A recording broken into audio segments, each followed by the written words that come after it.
Good afternoon, everyone, or good morning or good evening. This is Patrick Heffernan at Technology Business Research, and we're going to start in about a minute. Just want to give other folks a chance to join the call. So hold on tight for just about another minute. Thanks.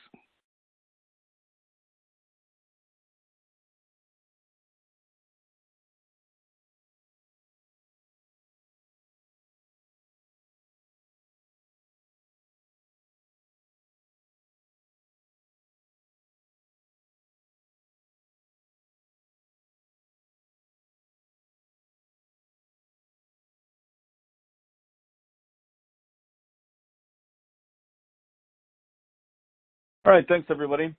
So welcome to the TBR webinar series. I'm Patrick Heffernan. I'm a principal analyst here, and I'm a practice manager. I run the professional services, IT services, and digital practice, and I'm joined by my colleague, Lesiczka, who is on our team and covering a bunch of the companies we're going to be talking about today.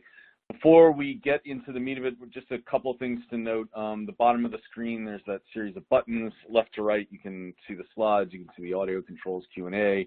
Our bios should be there, and then a survey. And after the webinar, you'll get an email with a replay link, as well as a link to view other webinars. And if you have any questions for us, put them in the Q&A now, and you can, of course, reach out to us afterwards. You'll get all of our contact information. And I will say at the start, we always do send out the deck afterwards. So if you're curious whether or not you'll be able to get access to the PowerPoint deck after, we will definitely send it around. So, and I probably should have gone ahead and showed you, this is who is talking today. Again, I'm Patrick, and Kelly is with me. And we're going to be covering a couple things today. I guess the way to kind of look at it is we sort of want to think about, what happened in early 2020 when the pandemic really hit Europe and the U.S., what's been going on lately, and then what we expect to see coming in 2021. What are some of the trends that are going to carry over from what's been happening now?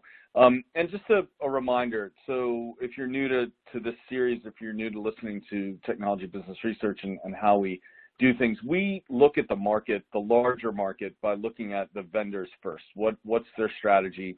What's been their performance? What are their moves within the market? And so a lot of our analysis is based on understanding individual vendors and then building up an understanding of the market as a whole. So we're going to sort of go up and down today between the 10,000-foot view of what's happening at the market wide level, and then we're going to give some specific examples of vendors, because that is honestly where all of our research begins.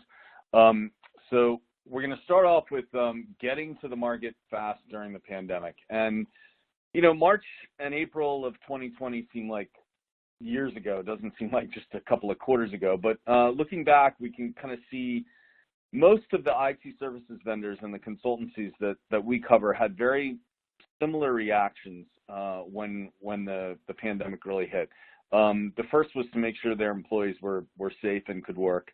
The second was really about reassuring clients that they're still going to be served. And I want to really emphasize that was one, and then two. Pretty much every IT services vendor and consultancy we spoke to in those early days, the emphasis was very much on their own employees. And then, pretty quickly it was a scramble to see what were the capabilities, what were the offerings that could be retooled or repackaged, remarketed to address some of those urgent needs during the pandemic, especially around collaboration, especially around productivity. And some vendors already had, extensive tools around productivity and collaboration, and some had products that were able to pivot pretty quickly.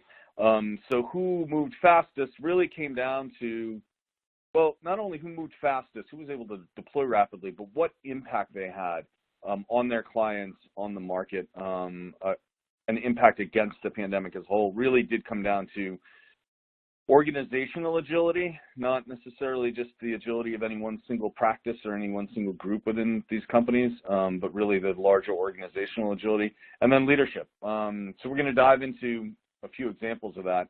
PwC Status Connect. This is a fascinating tool that they rolled out very quickly after the pandemic hit, and it was developed quickly in part because it started with a very simple interface, and it only asked 3 questions. Where are you physically? Which group within the company, and I'll explain what that means in a minute, do you work for? So where are you? Essentially, who do you work for? What's your organizational role? And then, can you work today? And if the last answer was yes, that was it. That was, that's all you had to do as an employee. You were all set. And if the answer to the last question, can you work today, was no, then the options were, well, why not? Is it a technology thing? Is it a safety thing?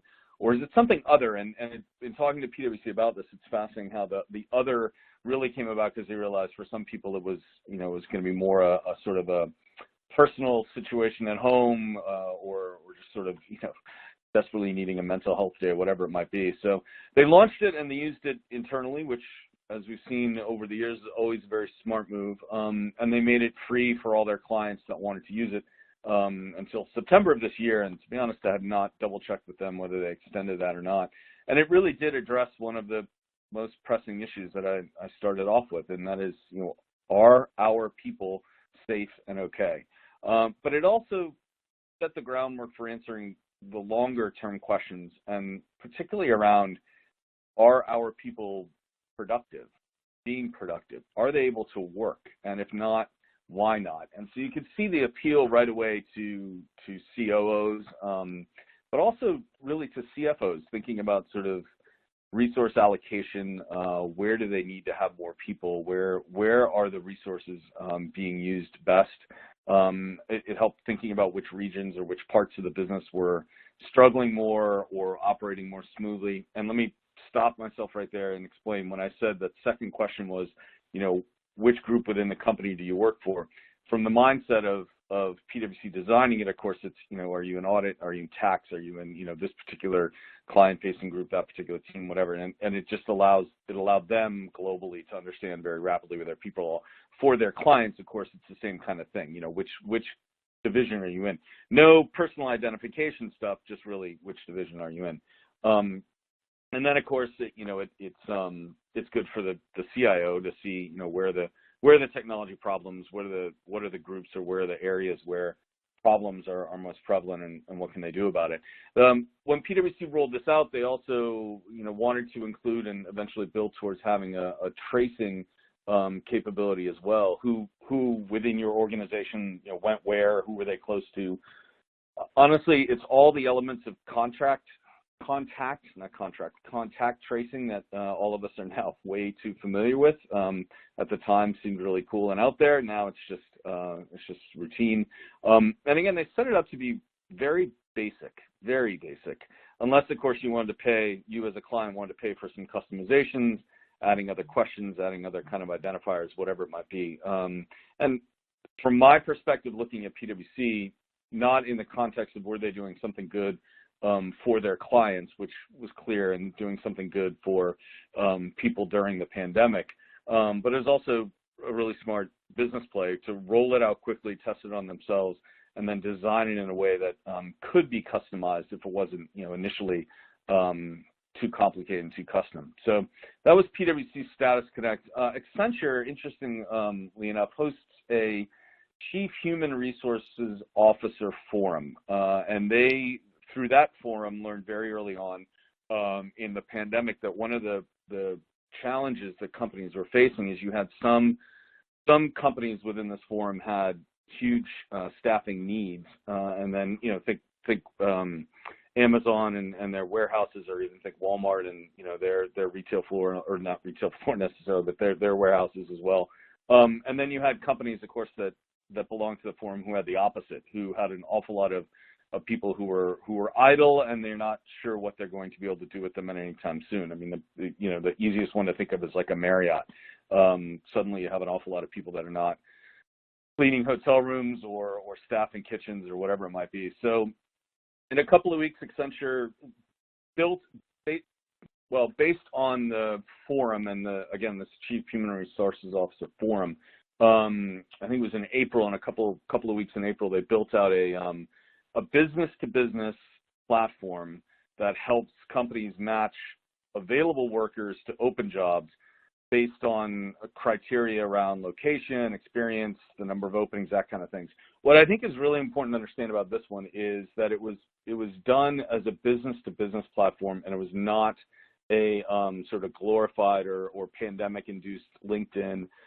It wasn't about sharing personal individual data. It wasn't a jobs board for individuals to go to. It was a business-to-business board built on this forum for businesses to sort of share where they had needs and where they had gaps.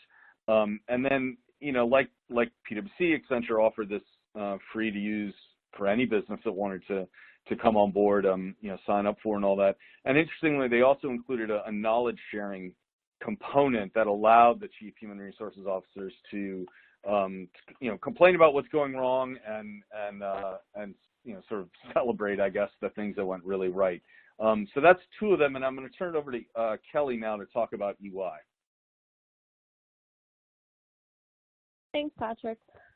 Looking at EY, at the beginning of COVID, they had definitely rolled out a lot of different solutions. They had also looked at a lot of trackers and metric-oriented solutions to address COVID, but this one in particular, the enterprise resilience framework. This one was a bit more all-encompassing. It helped clients to understand where they were now, so what kind of situation were they in, what kind of tools did they need to adopt, and then it helps them to map a route to get back to resiliency, to improve their business continuity, and really just get their head around their path to address COVID as well as how to be successful afterwards. And the framework, it was really more to help clients create and approach crisis management as well as the business resiliency to help avoid disruptions now as well as they move forward if they run into this issue again. The framework also did look at some of the business operations, so looking at supply chain, looking at procurement, all those different pieces, but it also looked at the employees' well-being and what types of resources employees needed, what types of tools, as well as some of the talent strategies. So how to address some of the talent challenges, whether it be gaps, and how to fill them if there were issues with certain roles, how to enable them to work more effectively remote. And the framework really helped businesses and clients to really figure out which direction that they needed to move their business in, especially as they accelerated their digital transformation plans. It helped to identify which areas were most important and how they needed to move. I think the framework really encompasses how EY has been shifting its approach to technology and how it's more ingrained within its strategy. I think EY really took the opportunity around COVID to really recenter itself around technology, to underpin technology, and not really to be not to be a product company, but to use technology to support strategy and to support business operations. And that guided their next wave strategy to really push in this area. One of the key changes there was the add, or not part of the next wave, but one of the changes that EY had made was adding EY Parthenon to their consulting area, and it really helped to build out their strategy capabilities as well as the design, and really to figure out how to help their clients reorient themselves around strategy and how to navigate their businesses moving forward. A lot more areas around organization and change will come from COVID as vendors are looking, or clients are looking, how to find the more essential pieces of their business and where they need to move. If there are areas that they should move out of or that they should be moving to, there's bound to be more opportunities for EY to use this approach there. Some of the moving forward from that, a lot of the real estate, the framework can help to figure out what clients need, where they should be, if they need to move out of certain regions, if it's not the most effective place to be housing. Also some talent strategies, what more can they do with their employees, where do they have gaps, where can they train, what skill sets do they want to build out, what skill sets are they lacking, and it really helps to identify and move and more progress in that area. something else that came out of EY was communications between the firm and its technology partners as well as internally. Even though it was remote, they were able to figure out how to use the communication tools together and really work more efficiently and productively, both with its partners as well as with its other member firms in different regions. So it really helped bring together different parties to really make the most of the technology and and to help their clients throughout COVID. Another part from EY was its client technology platform. It really kind of encompasses all of this, as it's helping to bring everything together in one spot to really help their clients move along and really figure out what will work best from them. And it's not different pieces all separated, it's more of all together, and they can move forward from there. And it'll help serve as a foundation to continue in the now, operate in the now, and then move to the next and beyond. So then moving on, we have a poll here. Patrick, did you want to explain? Sure. It's so pretty simple. Are you going to be working in the office or at a client site most days in 2021?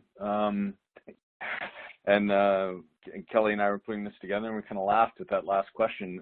So I suspect for a lot of people that is going to be the answer, but I am curious to see what it comes out. And before we go on, I do just want to recommend, if you haven't had a chance to read the report that Kelly was talking about, and we had that highlight there from the telemedicine example, I highly recommend it, just because it's a great story all the way around, and there's so many lessons in there about sort of the way that government can get in the way of getting things done sometimes, as necessary as government has been in all these countries to deal with the pandemic. It really has shown times where it hasn't worked out as well. And I'm not taking any kind of political stance, just saying that I think that's a really great story of where a company was able to come in and do something unexpected for them, at least unexpected in our view, from EY, and really solve a problem really quickly. So we're going to get the answers to that poll in a little bit, but first we're going to shift to sort of talent portfolio trends. So like I mentioned, what's happening now that's going to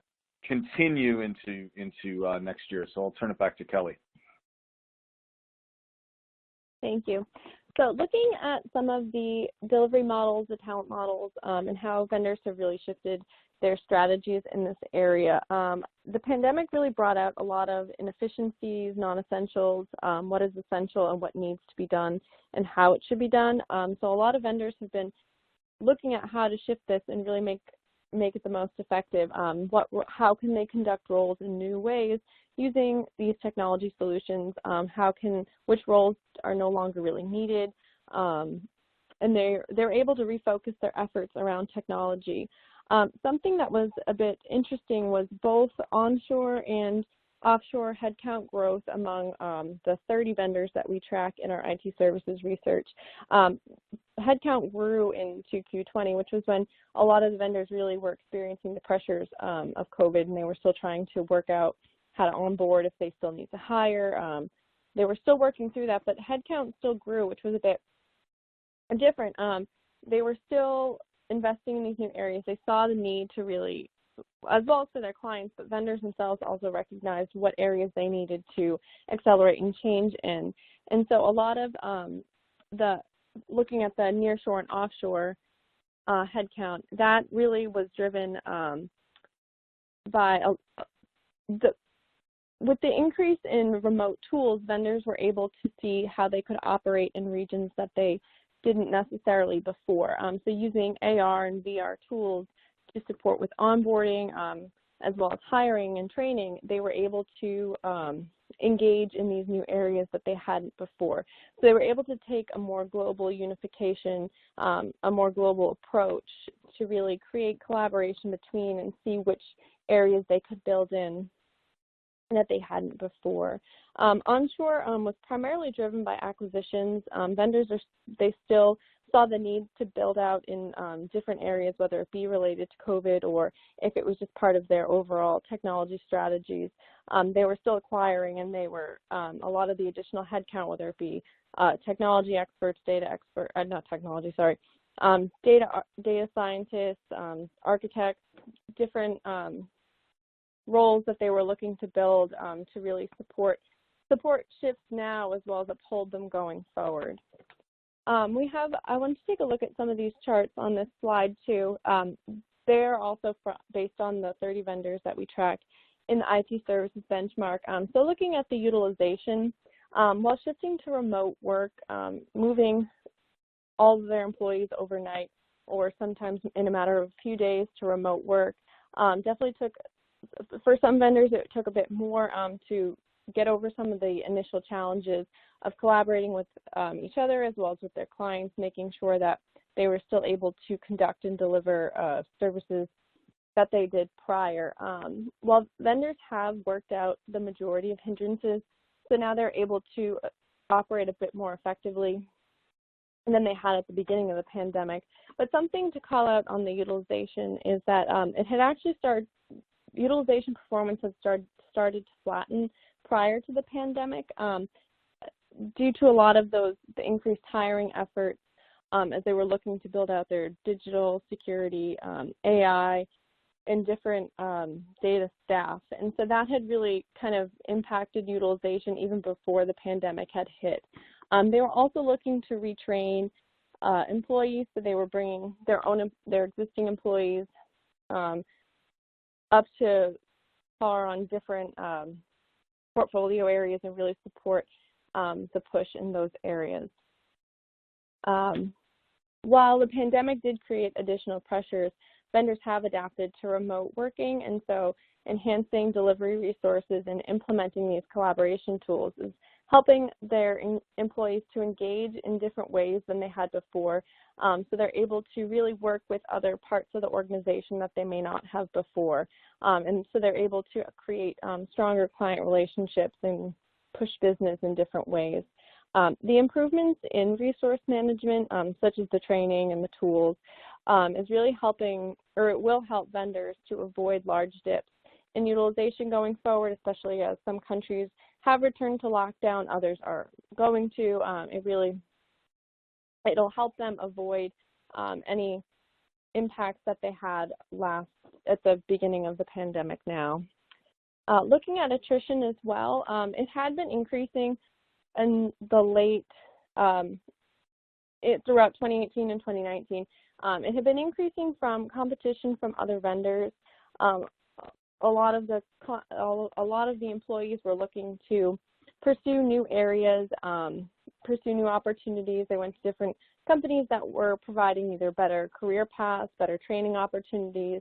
So that had been increasing prior to the pandemic. But the pandemic has helped vendors curb a lot of the attrition as some vendors are using the time from the pandemic to lower volume levels. They had used that time to reskill their employees and train them around different areas. So that has helped vendors kind of see this helps employees to see the future with the company and create more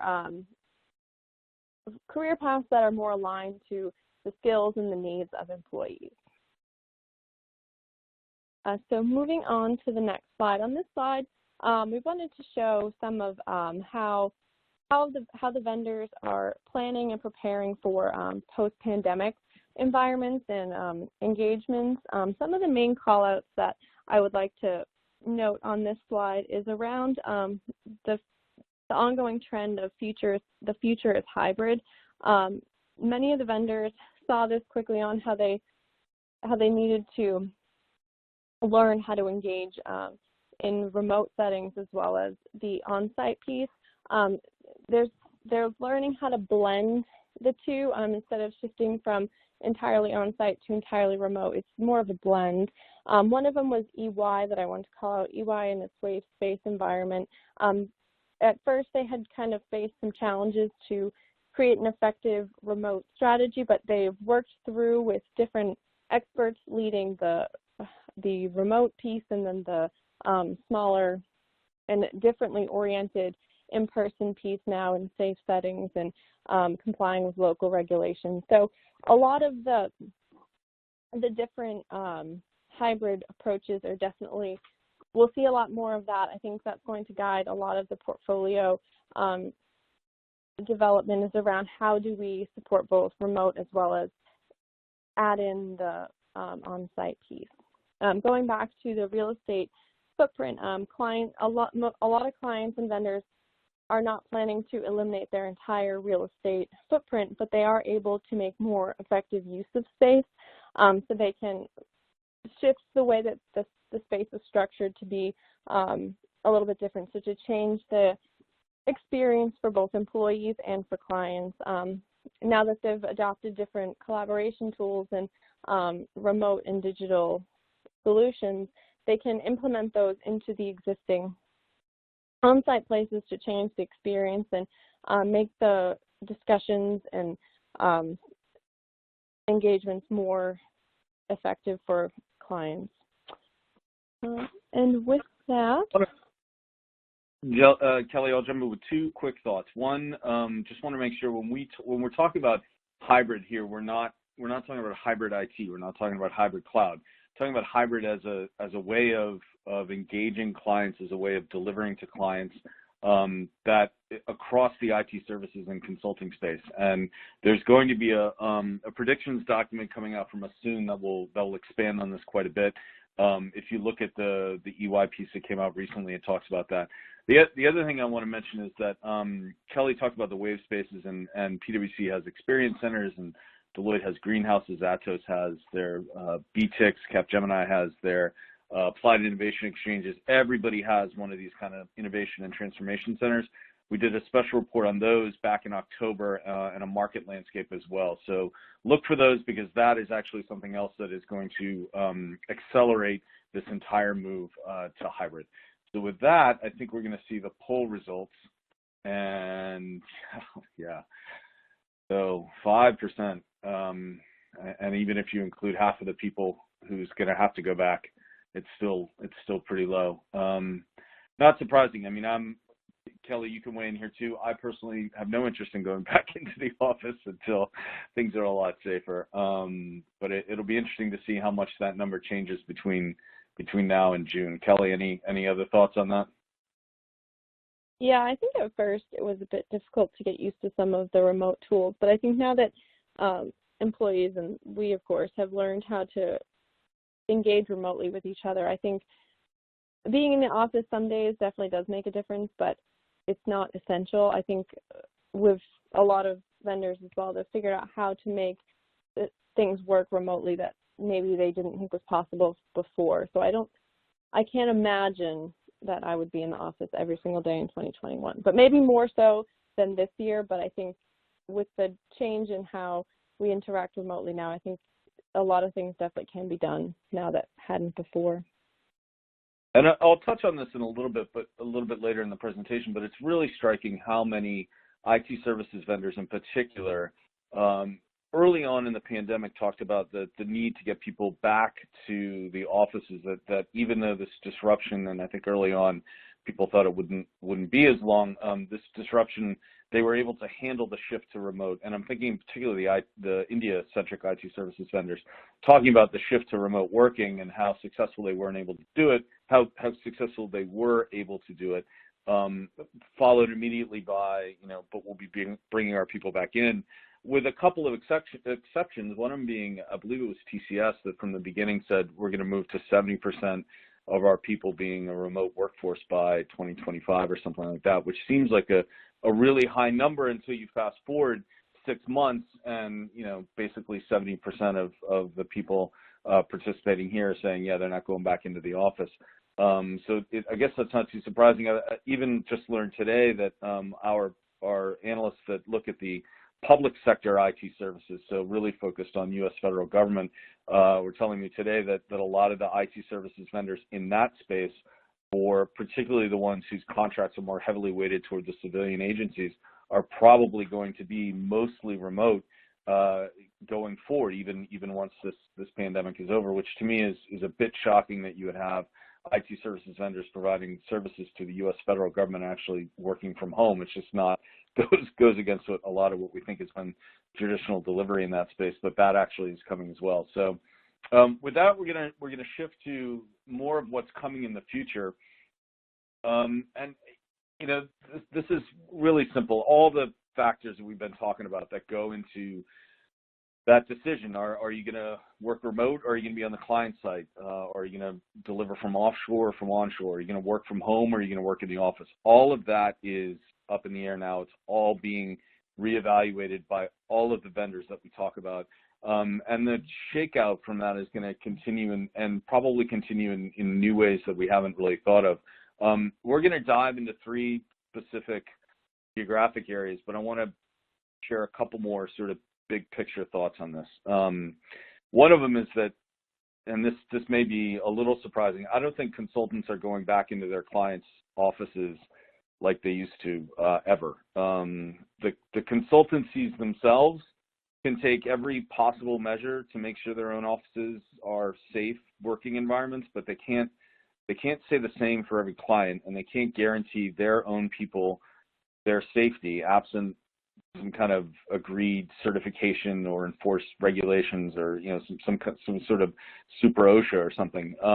So those consultants and a lot of the other IT services professionals are going to continue working remotely from their clients for the foreseeable future, which is a really weird and odd thing to think about if you try and imagine what life was like in 2019.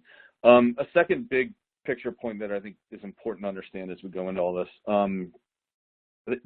business resiliency, or just resiliency overall, has really become a board level, senior decision level kind of issue. We hear it from all the IT services vendors and consultancies we talk to. And resiliency, there has been long a discussion about the advantages of a dispersed workforce. That's a lot more obvious now. And I think some of the challenges of that dispersed workforce are going to be a lot easier to overcome. Probably most importantly, the vendors who learned the lessons from this are going to outperform their peers. And that seems like a really simplistic thing to say, except for we all know that lots of companies go through transitions and transformations, and they go through changes, and they don't necessarily learn the lessons of what came before. I'm thinking on the positive side, in particular of Fujitsu, who we spoke with a lot over the summer and learned a lot from them about how some of their delivery centers in Asia had suffered similar sort of sudden shifts to being all remote, but this happened prior to COVID-19. So they learned where their resiliency plans were weak and where they were strong, and they made adjustments. And so when the pandemic hit, they were really well prepared for it, as prepared as anybody could be. So coming out the other side of this pandemic, one of the big picture questions that we're going to be asking all the vendors that we talk to is, what's going to be different next time? And that's our way of trying to gauge, how much did they truly learn? So with that, let's get to some of the specifics. Specific areas where we're going to see some change. India, all of us here on this webinar, we're all familiar with the physical infrastructure challenges. We all also know about the massive talent pool that's in India. So I think what the pandemic has taught a lot of the IT services vendors based there and with operations there is that the physical challenges actually can be overcome by sourcing talent further and further from the physical hub. So to make that more concrete, if a potential recruit currently or pre-pandemic lived outside a specific area, essentially too far from the office to reasonably get to and from work, and I understand reasonable has its definitions. But those recruits that, that was a potential recruit you didn't bother talking to. Now, and going into 2021 and beyond, that calculation has started to shift. We've had some IT services vendors tell us very directly they're looking to recruit beyond their core cities in India. They're looking to recruit beyond those core areas because they know the talent is out there, and now they know that they can recruit and manage and develop that talent even remotely. So, Kelly, some other thoughts or specifics on India? Sure, yeah. India has remained a heavy investment area for vendors prior to COVID as well as now. Even still, we've seen a lot of vendors still either expanding their existing operations or opening new centers in India despite the uncertainty around returning to work.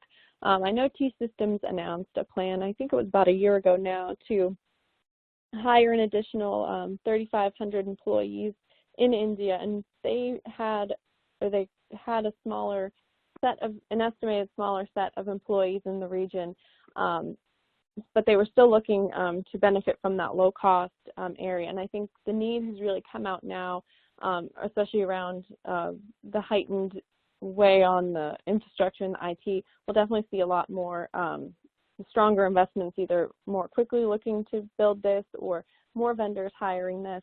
EY has a similar, they're expanding a space they have in Bengaluru, really to help with the experience for their own employees as well as for their customers, to really help create a more immersive experience, as well as to support the back office functions as well as delivery services.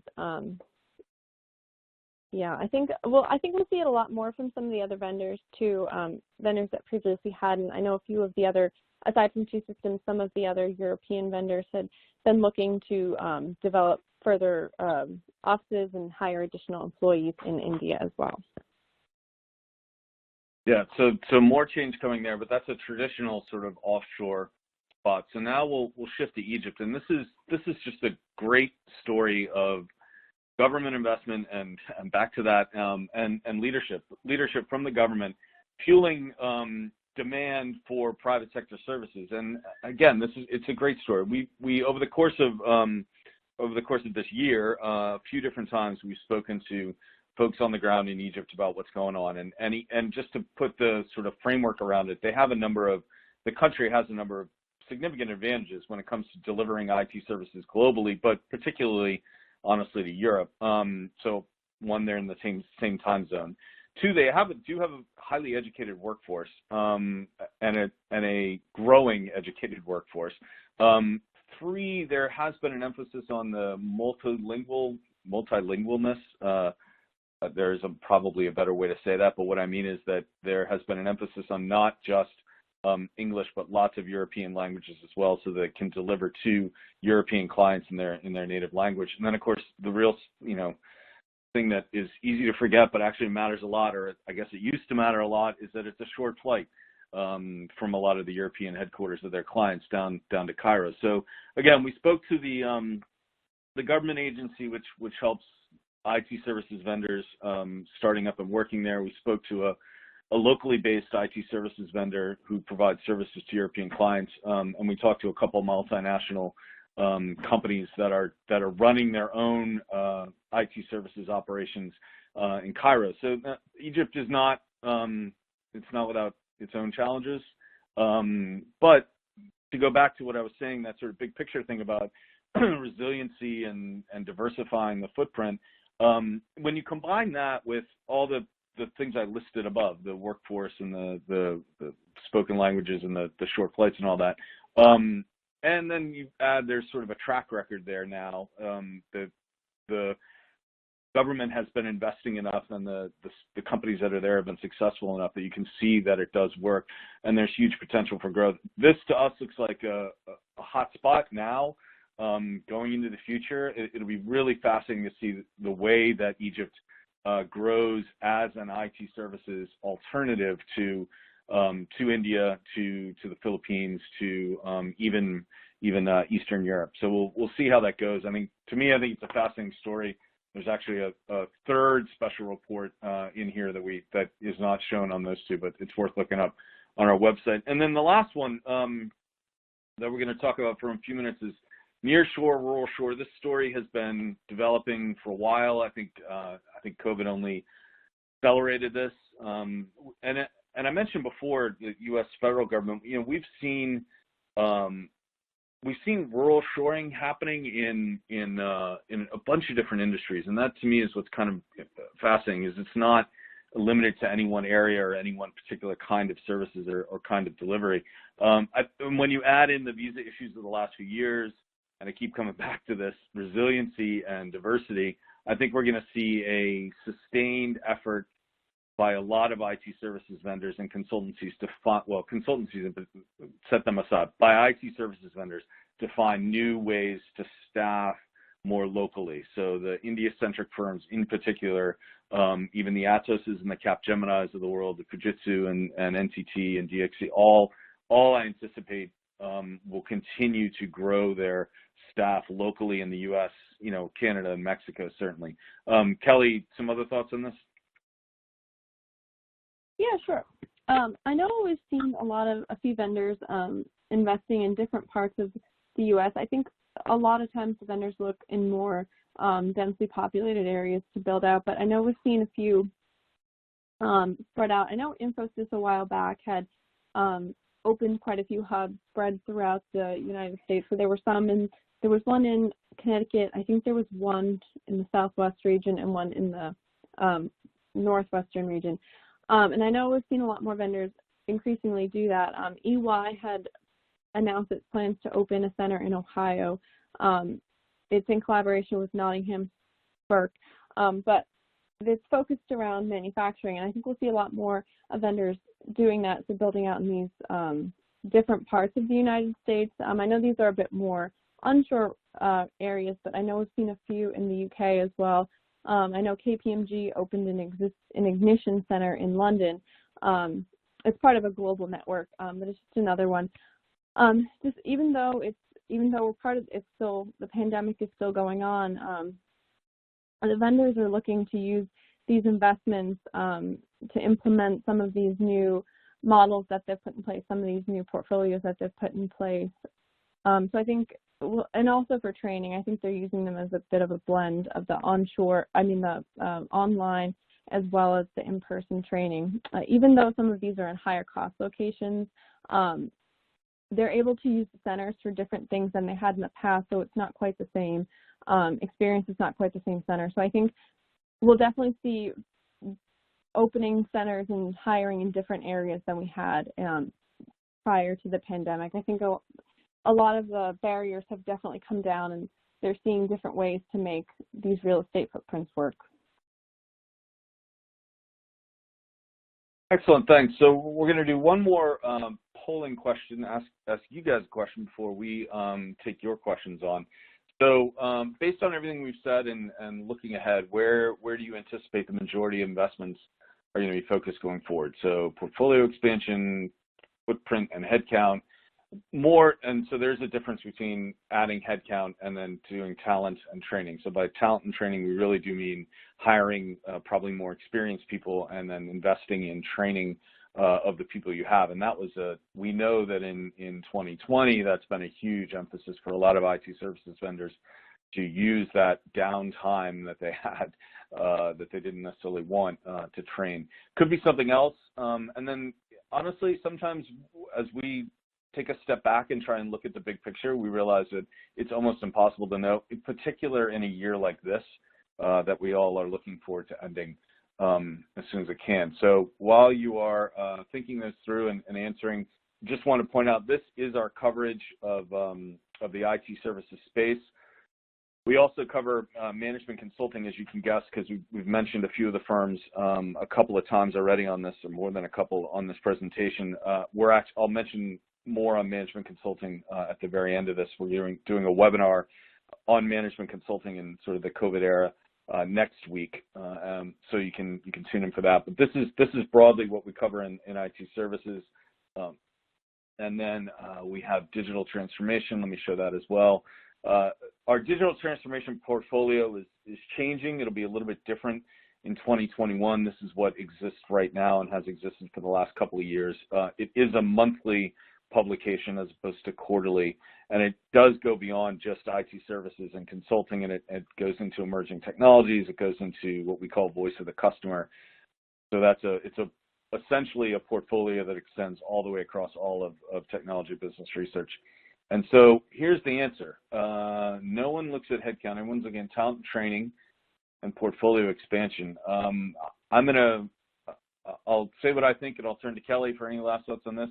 I do think that portfolio expansion is where an awful lot of the investment's going to go, because it's the ability to play across an ecosystem. You can go in one of two directions. You can be the very best at what you do within your piece of the ecosystem, or you can be a contributor to multiple parts of an ecosystem. And I think in order to do that really is about portfolio expansion. So Kelly, any other thoughts on that? And then we'll move to the Q&A. Yeah, I do think it's quite close between the two. It's hard to say which one definitely will. I'll take the opposite side and go with talent and training. I do think the portfolio is definitely important to be competitive and to really connect with your clients and really move forward. But I also think you need the people to do that. So I do think a lot of investment will be towards talent and training. A lot of the training just hasn't.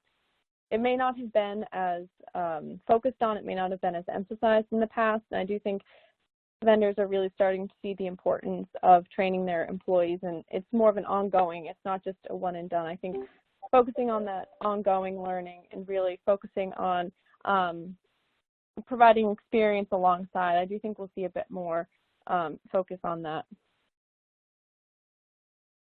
Excellent. So that's Kelly and I. You can see us there. You can certainly reach out to us at any point. And actually, one of the questions that came in is sort of answered by this slide. Do you have DXC, Cognizant, HCL, TCS, or Wipro covered in this presentation? So we touched on them, but we really didn't go deep. You can see that Kelly is actually our lead on HCL and Fujitsu and T-Systems and Cisco. We do cover, and let me go back and show the full map here. We do cover those companies within our IT services portfolio.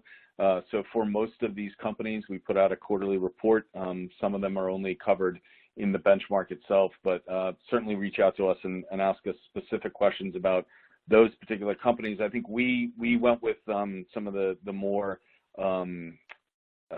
what's the right way to characterize it? The more aggressive, the more active companies IT services vendors and consultancies, when we were pulling this together based on a lot of the conversations that we've had. So then another question that came in, do you think this services delivery decentralization movement could move services delivery from traditional centralized vendors to IT services ecosystems?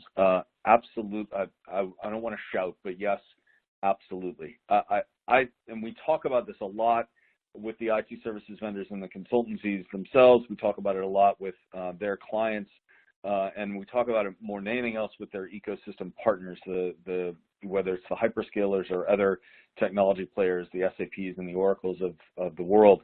That the way that partnerships and alliances have worked in the past is very much under review, certainly is changing, and those changes were accelerated by the pandemic. It's going to create in the near future, I think it's going to create a different kind of ecosystem where where IT services vendors and consultancies are evaluated as much for how well they can manipulate's a rough word for it, but how well they can play within an ecosystem as just about anything else. And I think the vendors that are best able to play their role, whether that's an expansive many things to many people role, which some vendors actually do well, or whether that's a narrower and more niche or highly qualified, high quality role. We'll see. That's how I think it's going to play out. It really will shift the delivery away from sort of traditional centralized vendors into a real IT ecosystem, IT services ecosystem. I mean, that's a great question, a great point. Another question that came in: with less need to have employees delivering IT services from the office, do you see an increased trend on offshore outsourcing? So I'm going to give the kind of answer that everyone hates hearing an analyst say. So the answer is both yes and no. Just terrible and useless, but it's true. So where we see, first of all, we see IT services budgets, while they have been under a lot of pressure during this past year, I think they are expanding from everything we can tell, talking to the vendors themselves and talking to their clients. So spend on IT services, even beyond just cloud, which we know was a huge spike in 2020, is going to increase in 2021. So where is that spend going to go, and where is that delivery going to come from? I think you will see a continued growth in the IT services vendors that are heavily weighted to their offshore resources, so the India-centric IT services vendors in particular, although, Accenture has a massive headcount in India as well, so it's not like it's only the India-centric ones that are there. But then here's the yes, and then the other side of it, the no side of it. I do think, as I mentioned multiple times during the presentation, this emphasis on resiliency and this emphasis on diversification, which was known prior to the pandemic and is probably even more, folks are simply more aware of now, the importance of that, and combined with the recognition that so much can be delivered remotely, so much can be done remotely. One of the challenges comes back to sales and go-to-market. How do you sell, in a remote setting? I think was one of the hardest challenges for a lot of the IT services vendors, and particularly the consultancies at the start of the pandemic, but they're getting very good at it. And so, that plays a role as well. And so will you see a radical shift where the outsourcers or the offshoring vendors are going to be losing market share? I don't think so, but you definitely will see where IT services vendors who have the ability to deliver from a wider range of locations, many times a little more rural shore, near shore, I think that's gonna be a significant growth market for a lot of these vendors. Kelly, any other thoughts on that question? No, I definitely agree with the sentiments. I think a lot of the we've definitely seen an increased focus on partnerships as well. So I think broadening outside what they traditionally had done is definitely moving forward, especially vendors that hadn't normally focused on partnerships so much. They're really looking outside the box. They're looking to really go in different directions and make sure that they can do what they need. So I think it's focusing away from that one area and kind of shifting to what do we need to do to remain competitive? What do we need to do to keep our clients up to date? What do they need? So I definitely think that's definitely going to continue, and I think we'll see stronger. It'll be interesting to see how technology partnerships will change too, coming from this, and how vendors will work differently. If it'll be a different type of partnership, or if it'll solely be like IP based, or we'll definitely see how it'll progress as time goes forward. Excellent, thanks. So we're just about wrapped up here. I have one more question that came in that is sort of perfect to close this all in a little ball here, or a little loop. And the question is, you mentioned GSI is leveraging their innovation centers and hubs, and you had done a session earlier on these and how they will be used. Can you expand and share when that session will take place? So to be clear, there's sort of three things. One, there's a special report that we published in October. Off the top of my head, I cannot recall the name of it, but it is about innovation and transformation centers, and it's based on years now of physically going to a lot of these centers, speaking with the people that were running them, speaking with their clients, speaking with their technology alliance partners, understanding what they were doing, and we sort of lay out in the special report both how these centers have evolved and where we think they're going. The second piece is and that you can find on our website, download it and read. There is the second piece, and that's what we call a market landscape, not surprisingly, Innovation and Transformation Centers Market Landscape, which looks at 14 vendors in particular and what those vendors have built, how their centers have evolved. We looked at them across a range, and we looked at some of the trends that have been happening, and again, what we expect is going to happen in the future. The special report and the market landscape are very much complementary of each other. What we did in the market landscape, though, is we took a number of very specific areas or metrics, and we evaluated those 14 vendors based on, how do they measure success? How do they staff? Where do they choose their locations? How do they partner with technology vendors in the spaces? How do they choose their clients? What does the typical engagement look like? What are the differences in the services or the engagements at the centers? Are they based on industry, or are they broader than that? So we looked at this wide range of factors that go into investing in staffing, running, and getting something out of these centers. And again, we only focused on 14, but it cuts across pretty wide range. We had, from sort of PwC and Deloitte on one end, Accenture, Booz Allen Hamilton, a U.S. federal government-focused consultancy. We also looked at Salesforce and I want to say SAP. I could be wrong on that, but I know we looked at least 2 of the software vendors as well, because they have centers that are similar in the sense of being all about innovation and transformation for their clients. So that market landscape, you can contact us and subscribe to that. It'll come out twice a year, so we publish in October. The next one's probably going to be in April or May, and that one will add potentially an additional 14. I don't know if it'll be the full 14, but we're going to be doing a second one that will expand that vendor list to include more that we essentially missed the first time, or not missed. We didn't have the full. We wanted to evaluate in pretty good depth, so we didn't want to do vendors where we only had a certain amount of information on them. So that's the market landscape. Now, the best part of it all is a lot of that I'll be sharing in a lot of detail on December 17th.